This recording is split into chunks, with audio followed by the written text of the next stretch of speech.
দেখো কি মাছ নিয়ে বসে পড়েছি, দেখছো? এগুলো কি মাছ তুমি চিনতে পারবে? এগুলো আমরা ছোটবেলায় কিন্তু অনেক খেয়েছি, আমাদের বাঁধে প্রচুর হতো। তো এইগুলো দিয়ে আজ ভাজা বানাবো। তো প্যাকাল এইভাবে মাছ, কেটে নিচ্ছি। প্যাকাল এগুলো পেকাল মাছ। ও, প্যাকাল মাছ গায়ে কাদা দেয়নি। আর এইভাবে কেটে নেবো টুকরো করে, তারপরে লবণ আর হলুদ দিয়ে ভেজে নেবো। তো এগুলো খুবই স্লিপ করছে, আর পিঠে একটা কাঁটা থাকে। তো আমি এইভাবে টুকরো করে কেটে নেবো। তো কত সুন্দর মাছগুলো দেখছেন, একদম টাটকা তাজা মাছ ধুয়ে নিয়ে চলে এসেছি। তো এই মাছগুলো দেখে ছোটোবেলার একটা বেশ কথা মনে পড়ে গেল।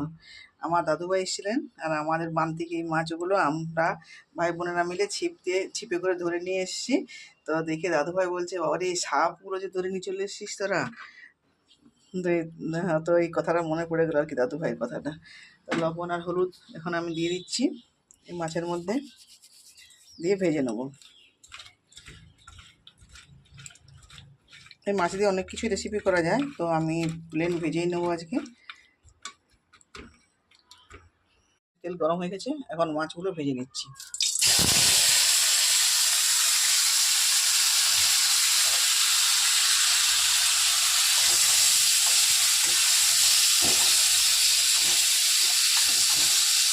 উল্টে পাল্টে ভেজে নেবো, গরম ভাতের সাথে পরিবেশন করব।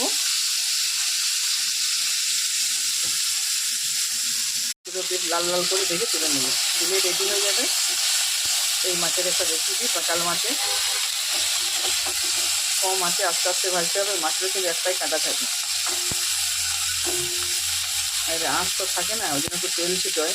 তো তার জন্য একটু সর্ষের তেল মেখে লবণ হলুদ দিয়ে ভিজিয়ে রেখেছিলাম কিছুক্ষণ, তারপর তেল গরম করে ছেড়ে দিয়েছি। ব্যাস, রান্নাটা আমার হয়ে গেছে। এরপর নামিয়ে নেবো। তো আপনারা সব ভালো থাকবেন, সুন্দর থাকবেন, সুস্থ থাকবেন। নিত্য নতুন রেসিপি আমি আপনাদের সাথে শেয়ার করবো।